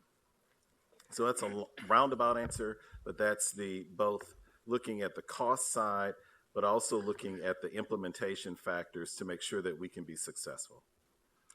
Historically, underrepresented students have a difficult time advancing from a community college to a 4-year institution. So any program that would motivate and inspire them to transfer, I think would be worth it for us to investigate and hopefully implement in all campuses. Thank you, Chair Eisen, Trustee Fagan, and Trustee Taylor. Is there any mention of funding or costs in the bill? No, there's no appropriation in the bill. No reference to anything about money? There's no specific reference to the dollars associated with the program, no. So, Trustee Eisen, Fagan, and Taylor, and Day. my understanding in terms of the effort to find flexibility in the bill is because just as we were considering this, we were also considering the entire graduation initiative, and what we all have learned from the campuses we've been on and what we've learned in these meetings is that there are all kinds of issues that students might face that prevent them from getting to degree as fast as possible. And there are almost as many potential solutions as there are potential issues, and that they are variable from campus to campus. Some campuses deal with one thing in one way, and other campuses deal with other things or the same thing in a different way. And that kind of flexibility for the campuses to be able to determine for themselves what the issues are confronting the students of their campus and what are the best ways within the resources that we have to address those are pretty sophisticated and nuanced decisions. So having the maximum flexibility for each campus to address those things and to get us to the graduation rate goals. My understanding was that asking that we start with, a lower number of campuses was only to give us that kind of flexibility, which we certainly, would want to have. So. We have pledge programs already in the secondary schools, and duplicating that effort in the community colleges would not be a strain to the campuses, I don't think. I mean, registration, we do that already. Advisement, we do that already. We have transfer centers in most of the community colleges, campuses. Now, if the students are not transferring, we need to find some incentive to get those numbers to increase. And if you want to start with 4 programs to see what kind of innovations we can do to inspire the students, then we start with four campuses. But the end goal should be to increase the number, particularly the number of minority students transferring to our campuses. And just for clarification, it's for first-time, full-time freshmen to begin with 4 campuses, and for transfer students, it's to begin with 15 campuses. Trustee Fagan, Taylor, and then Day.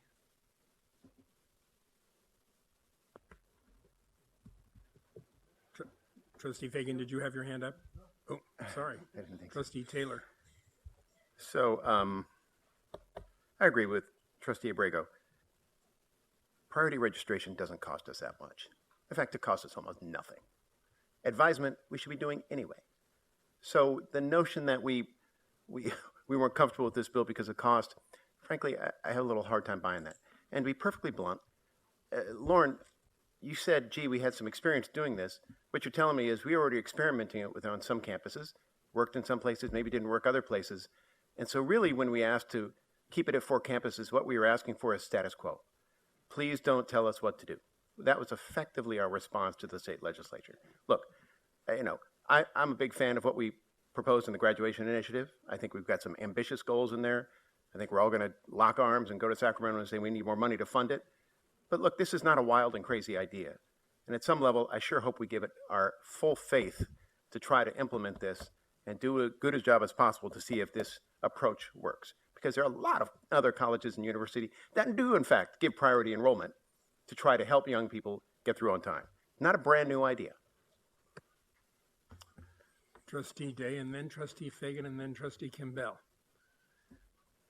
You pass, Adam. Trustee Fagan. I actually think that you may have heard this before, but it would be, I just want to reiterate, this brings up another issue that is bigger than just this one bill. And it obviously is the case that there are some trustees who don't agree with the CSU's position on this. And I say CSU's position because we are never asked what we think of any of these bills generally. And so I just raised this about the question of who makes the decisions on what our positions are. Kathleen presented this morning, or just now, referring to the board's position and your position.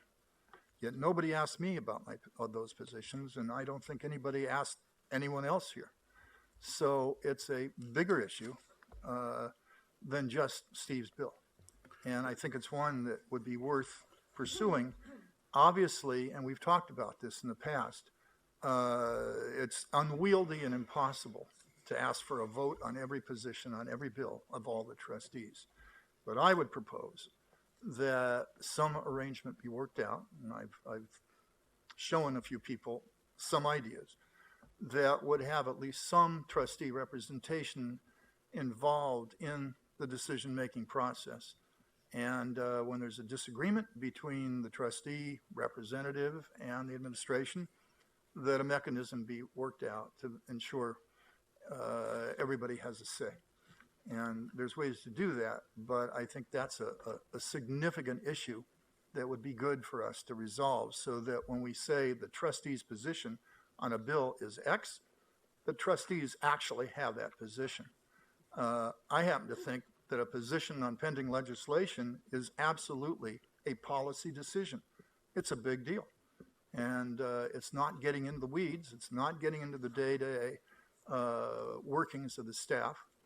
And in fact, when we talked about it before, we certainly realize that things move really fast in Sacramento, and there are times when there may be marching orders to take one position, and something changes very fast, and you have to respond to that, and we understand that.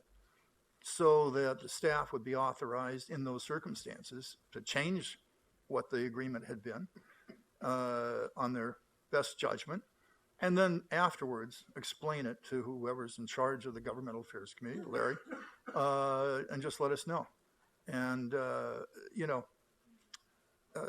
you don't want the perfect to be the enemy of the good. And so I think really this bill and the predecessor bill have really illustrated what I think is a significant concern for decision-making at the CSU. Trustee Fagan, if I could, just clarify your comments. When Kathleen referred to your position, she actually, I think, said your sponsored legislation in which you do weigh in and vote on your position. She was referring to the Investment Authority bill and the lottery bill. So I just want to make sure that that point is clarified. On that position, but, you know, Kathleen's not aware of this, but her full-time predecessor, her original predecessor, had, you know, initially been making those comments, and we cordially worked it out that those were no longer being the statements, and I would appreciate and suggest that we go back to that in the future so that if the trustees have not been consulted on the administration's decision-making on a bill, that when you do present a bill, that you call it the CSU position and not the trustees until, if and when, we're able to work something out where we have some say in what our position is. If I could also respectfully point out that no other bill that we followed, tracked, or monitored this year did we have as many discussions with members of the board, including the chair of government relations and including the chair and vice chair of the board and the chancellor, than we did the bill in its current version and its previous version. So I just want to make sure that members understand that we thoroughly consulted multiple members of the board. I think the operative word there, Garrett, is consulted. And the question is, who makes the decision? And if we had some mechanism that specified how that process is, that includes trustees in that, that would alleviate any kind of controversy. Obviously, you've heard today a number of trustees explaining a disagreement with the position, our position on this bill. I want to point out also that in my experience, you know, we're talking about a very, very small number of bills that had any controversy. 99.9% of the time, we're all in agreement on where we want to go, what's, you know, we all have the same goals. And the question is, how do we get there? So it's not an ongoing giant controversy. We have battles every day. On the contrary, it may be one or two a session. So, you know, but even so, when that comes, you have a mechanism where we could have a say that actually counts in the decision-making process, and that we're not just being consulted and asked what would we like, and then the decision is made. Trustee Kimbell. I don't know if we're still ahead of schedule, but I wanted to get into the weeds a little bit if we have some time on the bill. Just going, you know, being on the advisory graduation committee, it just, when I read it, some things sort of, you know, sprang out at me. It's just to start with the priority registration, which I know that some campuses do have, but correct me if I'm wrong, but so if you're giving some students priority, then other students will not be getting, we will not as easily get their classes, correct? I mean, that's the way it works. Also, if we're not receiving any extra funds, we're going to be doing more advisement because that's the number one thing that I think everybody agrees we need more of. But if we're not getting extra funds and we're talking about extra advisement for certain students, I think it's naive to think, that there's not going to be an impact on certain students.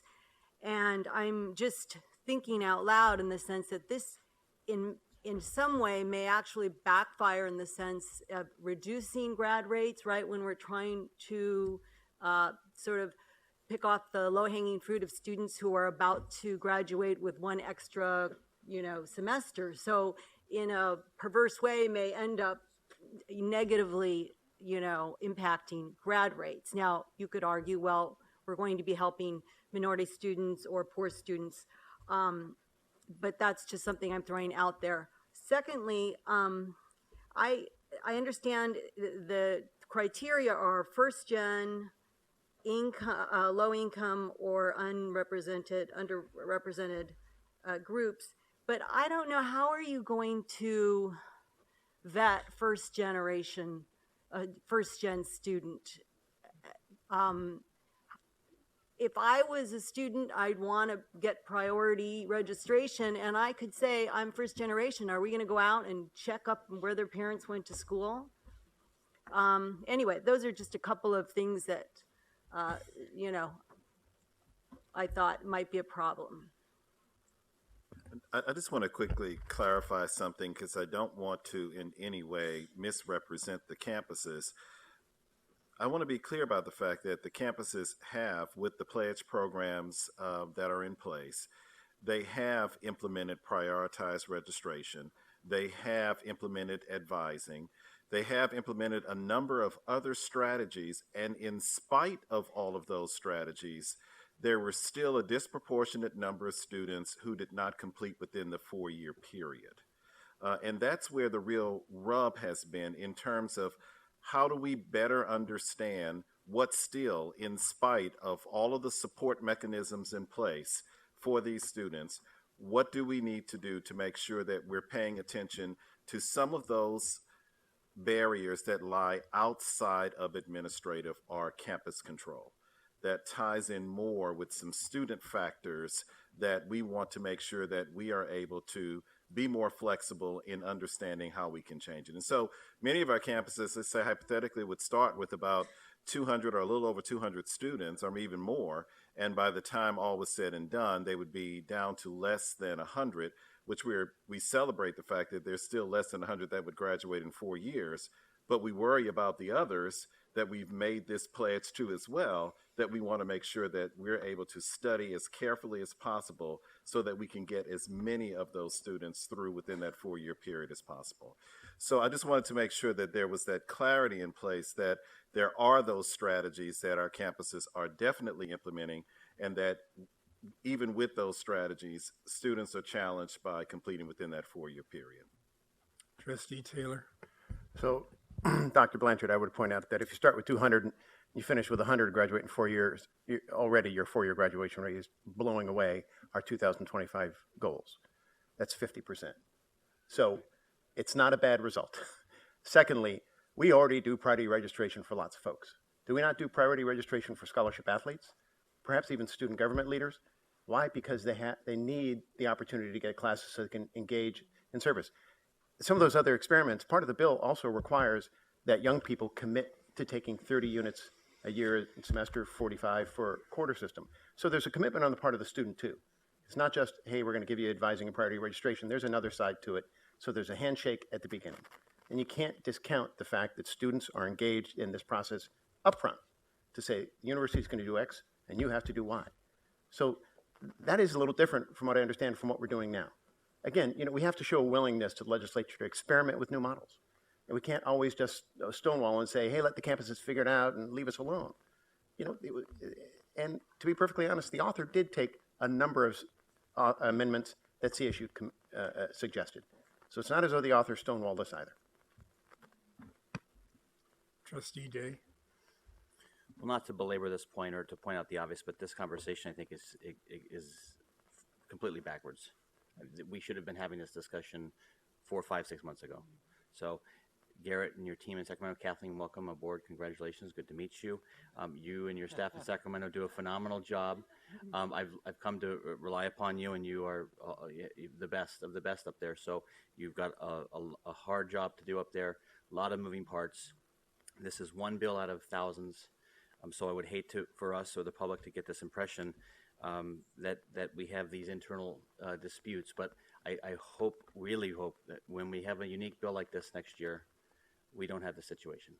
Let's bring it to the board well in advance and have the board members weigh in as a whole with all of their thoughts, and then give marching orders to staff so they don't get stuck in a pickle, because we had a unique dynamic with the previous trustees, previous committee chairmen, vice chairwomen, board chairmen. So there's lots of excuses, but I just want to make sure that we've got a process issue. We need to fix this moving forward so that you get all of this valuable input from trustees who have lots of great experience to give to you well in advance of taking any position on on a bill that is clearly high profile, and to be honest with you, a former colleague of ours.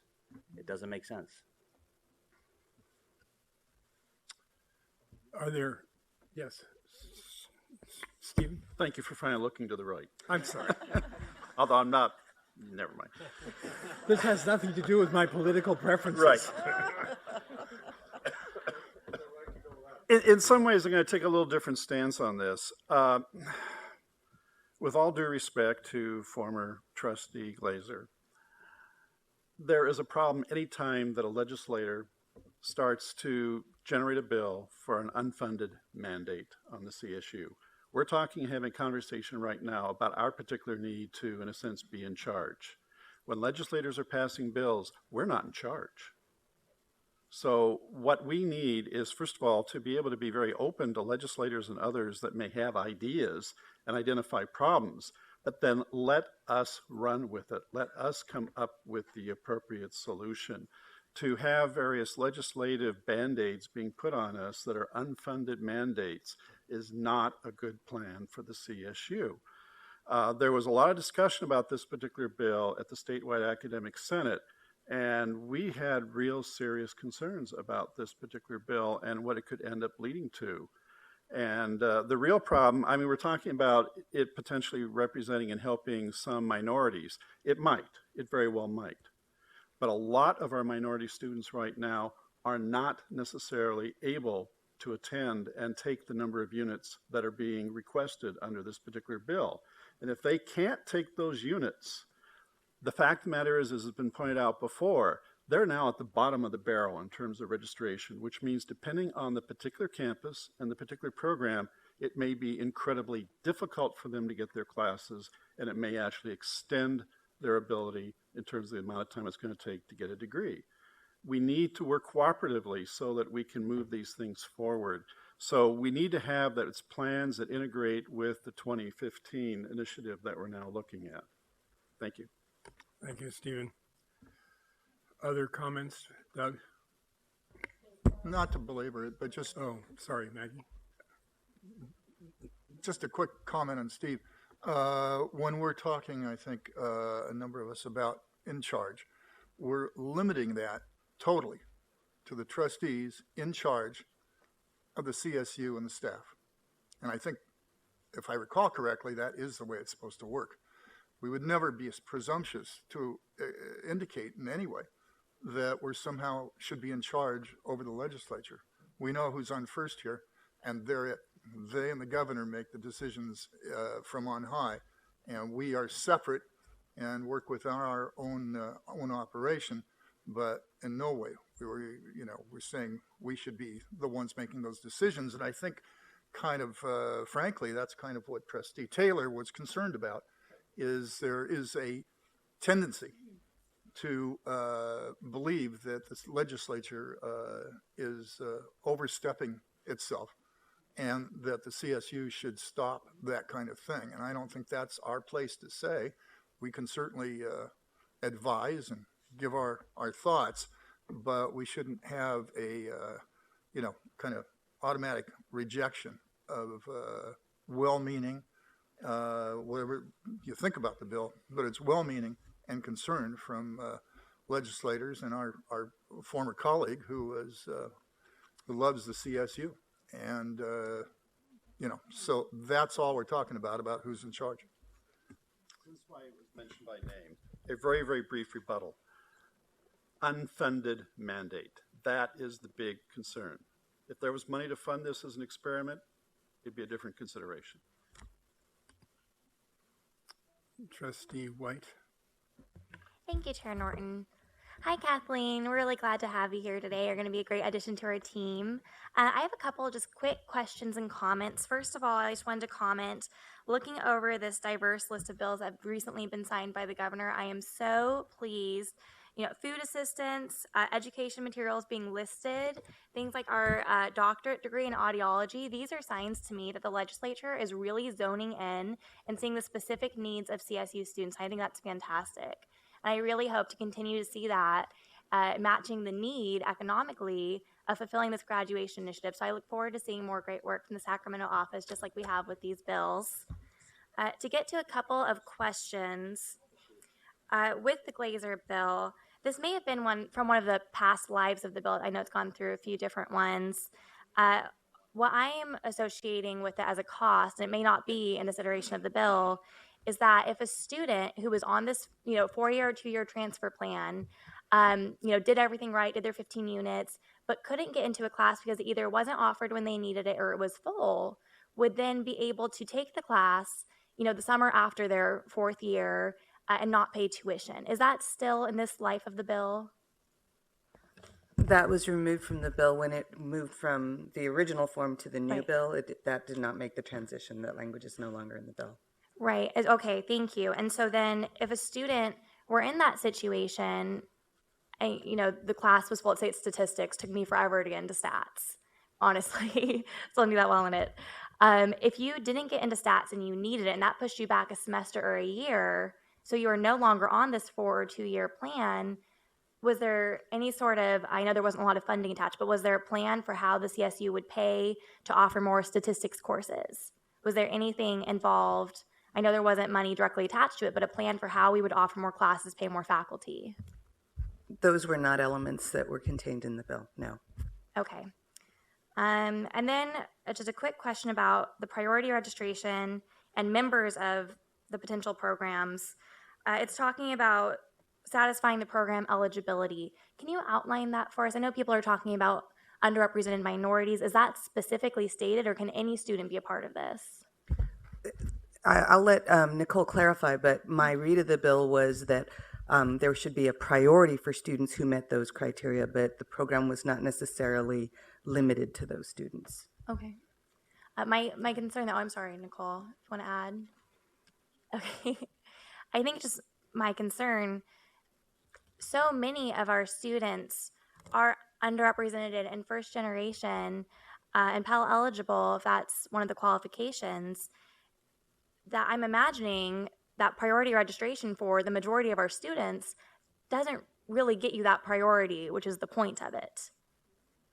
And that's my worry, that we're really undoing any good with that. As much as I would love to have priority registration if anyone wants to give it to me. But I'm worried that if, almost any of our students could be part of this group, and I would love for all of them to be able to do this 4 or 2-year plan if they wanted to, that, the point of this program wouldn't really apply to anyone if so many could do it. And so I'm a little confused on how that would work. No, I think you're accurate. I think that was an issue, a concern that was raised in the last committee that was evaluating the bill. At what point does priority enrollment have no meaning? Yeah. So it is an issue that was raised as the bill was discussed in the legislature. Well, thank you. I think that was all of my questions. I appreciate it. President Harrison. If I could just add a little bit more in the weeds, since we have a minute or two left, I think, from a campus perspective, and I can only speak for Northridge, clearly. We are moving forward on our own with a Pledge Promise program with one of our community college partners. We have 17 community college partners. And I anticipate that it will just be a matter of time before the other 16 want to engage in that agreement as well. One of the unintended consequences for us at least, and we're already accepting the ADT students as we are required and asked to do. The priority registration, I get requests frequently for a group to get priority registration for very solid, sound reasons, and I'm starting to worry about how many students are getting those. The advising, I would assume when a student comes in that we're going to have advising ready for those students, no doubt. But if I move to having these arrangements with all 17 of our community college partners, which it would be hard to tell one, no, you can't, but these other 5 can, one of the unintended consequences is that we would be basically forced to reduce the numbers of our first-time freshmen. And because we're under enrollment targets and we're already over where we should be, even though we're reducing. So all of this, it's not a very simple issue to untangle or unwind, but at a certain point, there has to be some level of flexibility.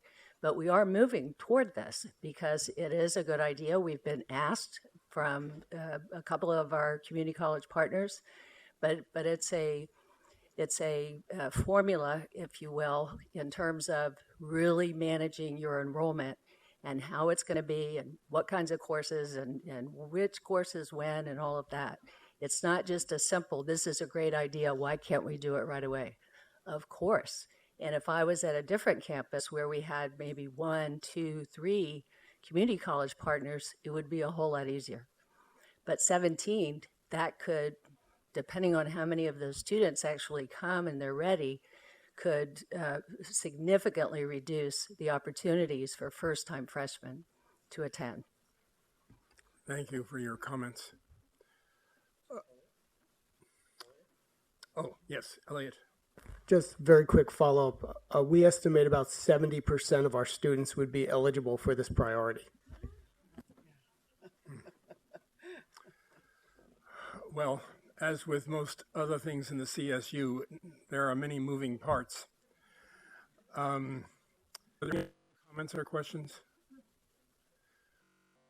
I think that clearly an issue with regard to trustee process has been raised, which will require some clarification going forward. And I know that the appropriate parties can come together to initiate that discussion. If there are no other observations on this topic, we can move to the next item on the agenda. Okay. Our third item on the agenda is an information item on a memorandum of understanding between the Secretary of State, the CSU, and the California State Student Association on voter registration and engagement. The MOU outlines the shared responsibility of our campuses, our students, and the state in supporting student civic engagement. This item is a public acknowledgement of the signing of the MOU, and presenting the item will be Chancellor White, Lieutenant Governor Gavin Newsom, who has been actively involved in the development of the MOU, Secretary of State Alex Padilla, and CSSA President David Lopez. And I'd ask them each to come to the podium to make their presentation. Chancellor White. Well, thank you, Trustee Norton, and I appreciate the tremendous support from state leadership. This MOU and their presence here demonstrates the importance of getting students more engaged in the election process and voting this fall and thereafter. The connection between an educated populace and a healthy democracy is clear. It is born out of the national statistics and stories of our many alumni who now serve as legislators and public advocates. In almost every visit to a legislator's office, I meet staff members who are made in the CSU. That is a tremendous source of pride for them and a great point of pride for our campuses and for this board. It is also true that the state of our education system depends on those interested in its future, and our students must show up and vote. They and all of us must make sure our voices are heard. With that, it's my honor to turn things over to our Lieutenant Governor and fellow trustee, Gavin Newsom, to be followed by Secretary of State Alex Padilla, and saving the most important for last, CSSA President David Lopez. Gavin? Right. No pressure on you, David. Thank you, Chancellor. And I'll be very brief and pass this over to Alex. I'll pick up on what you said about a democracy. I'm reminded when you referenced democracy of Justice Brandeis' wonderful quote. He said, "In a democracy, the most important office is office of citizen," which we forget a little bit. Not inert citizenship, but active, participatory citizenship. Now, that certainly transcends voting. But certainly voting is a foundational principle of active, not inert citizenship. And it's remarkable. I'll not remove the thunder of the statistical evidence that the Secretary of State will offer, but it is remarkable how few of our eligible students actually vote in this democracy in California. And in order to right that wrong and encourage some solutions, our Secretary of State has been at the UC Board of Regents, where he signed a similar MOU just a few days ago. Yesterday was with the Board of Governors at the community college system, and has been probably one of the most progressive and outside-the-box thinkers as it relates to voter registration, I would argue, in the country. And I'm sure he'll amplify a little bit of that in terms of the work he's done over the course of the last few years. But I really want to commend Senator Padilla, particularly in the context, and I emphasize Senator, of the last conversation, for his willingness to reach out and engage from a bottom-up perspective, not a top-down perspective, in order to seek counsel, advice, and to broaden a base of support with not only the trustees and the chancellor in his office, but with the students as well. And commend and congratulate you, Alex, on all your hard work to date. Thank you. Well, thank you all so much for the opportunity to be before you, and frankly, sort of culminate. It's on the verge of being official. So more than anything else, I'm here to say thank you to the Board of Trustees and to the student leaders who helped push to make this possible. Do have some prepared remarks. I was told you were running ahead of schedule, so I took the liberty of going from 5 minutes to about 15, if that's okay. Just kidding. But to as straightforward and common sense as this may sound, let me underscore the significance of what we're doing today. Because yes, the CSU may be the third in the official pecking order of the sequence of how we have done these MOUs, but it was the first to step up and say yes. And I think when the other segments of higher education in California heard that we were entering this MOU, they went from talk to where do we sign? And so thank you for providing the momentum and the impetus for us to do all three segments of higher education in California.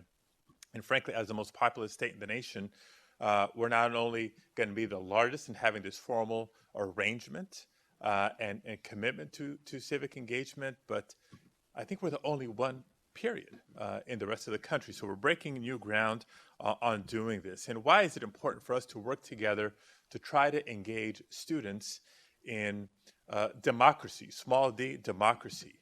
You do a tremendous job of educating students for their careers in the future. But just as a significant role that the CSU plays in educating the future workforce and the future leaders, I think so too do we need to collectively embrace our responsibility in educating those young people for their civic responsibility, which begins with registering and voting. On election day, Mr. Lieutenant Governor, every voter is a lawmaker. Because with our votes, we're not only electing who our representatives are at all levels of government, but with, at least this year, 17 measures on the ballot, deciding important public policy, it's important to have all voters' perspectives heard. But in November of 2014, I know the very election when I was elected Secretary of State, only 8% of 18 to 24-year-olds that were eligible voted. That means 92% didn't. And they have just as much of a stake, if not more so, in our state and in our future than anybody else. And so, as I said to the UC last week, and as I said to the Community College Board of Governors last week, if they're not coming to us, we got to go to them. And what better way to build on the energy and the enthusiasm that's already there on each and every campus. We hear it every cycle. There's a student-led voter registration drive, sometimes with support, sometimes without. There's the occasional campaign rally or candidate coming through to make a pitch. but why not formalize the relationship, leveraging a lot of the assets and the tools that each campus and the CSU system as a whole has?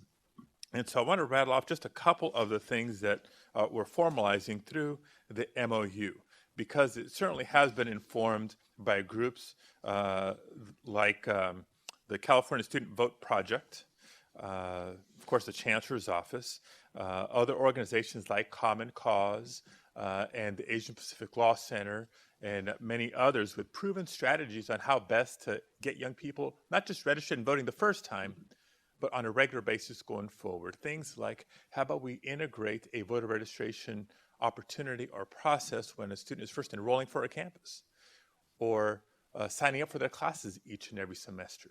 We can utilize technology to do it seamlessly and minimize the work involved in doing so. We can identify the timely times during the course of the year to communicate with those students on, hey, the registration deadline's coming up if you missed it last time, or, hey, the election's coming up and here's what's on the ballot.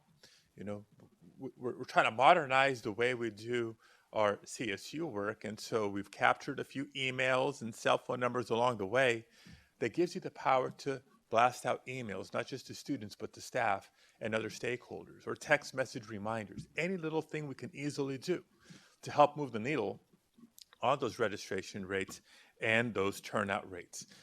Because as we have reached out to the students or responded to the students, frankly, we recognize that if we want an economy that is inclusive and works for everyone, that's what we're collectively trying to build here, that's what the students are looking forward to after they graduate. It starts with ensuring that we have a democracy that is inclusive and is open for everyone to participate in. So that is the essence of what we're here to celebrate.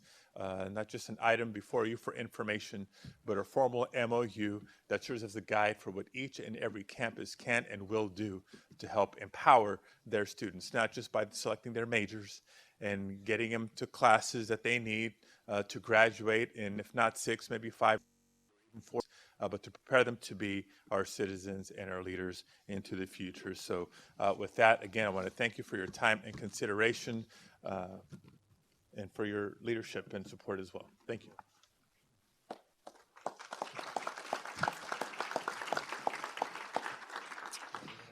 Thanks for letting me go last. Gives me a little time to breathe.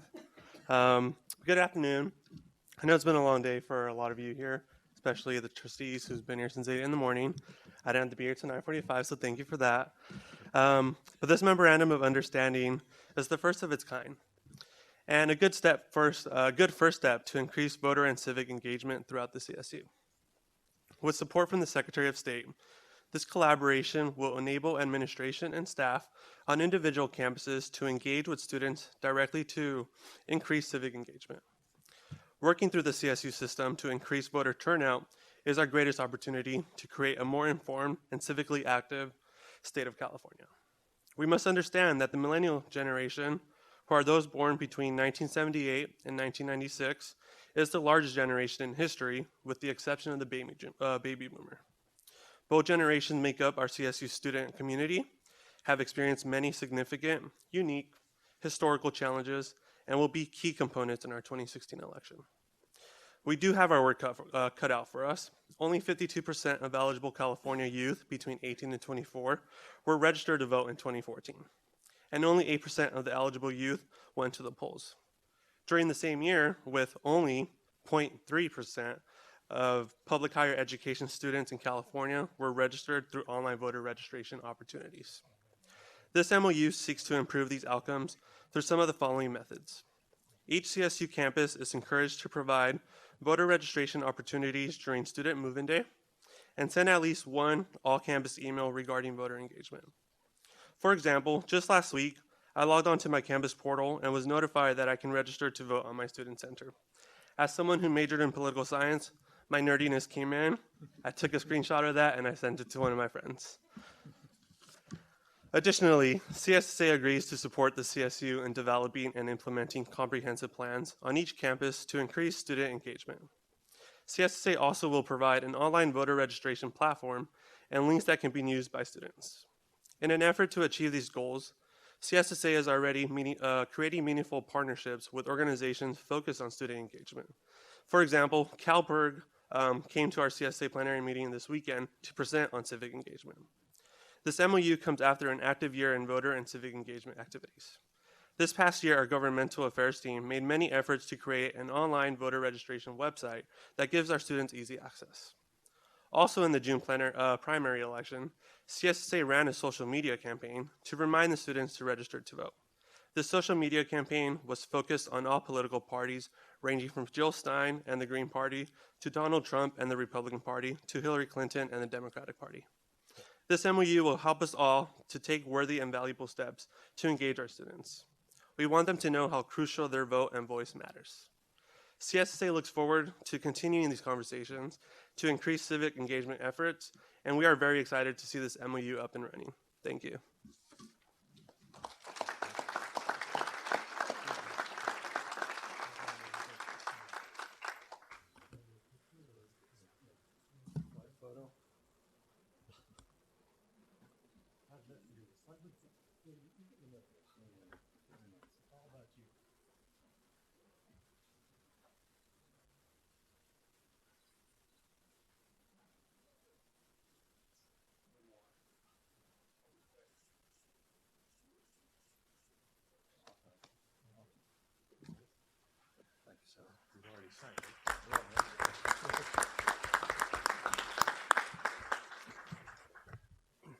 I would like to thank each of the speakers for their comments and especially for their leadership in bringing this MOU to fruition. And congratulations to all who have made it possible, and congratulations to the CSU for being a leader in the area. Are there any questions or comments?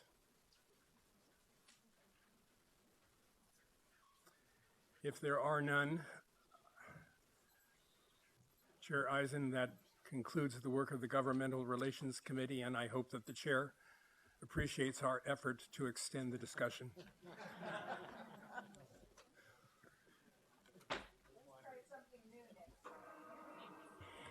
All right, we're going to take a 5-minute break. Oh, it's the noise behind me. And then when we come back, we're going to have the Committee on Institutional Advancement and the Wong Awards. Will be very exciting.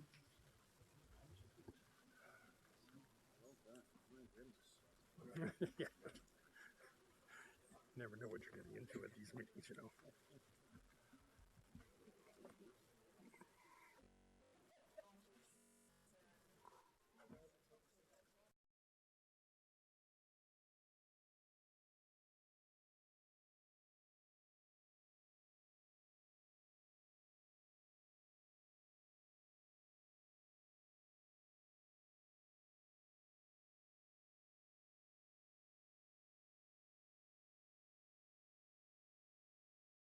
Accordingly. This is the California State University Office of the Chancellor's live stream. Please adjust your audio accordingly. This is the California State University Office of the Chancellor's live stream. Please adjust your audio accordingly.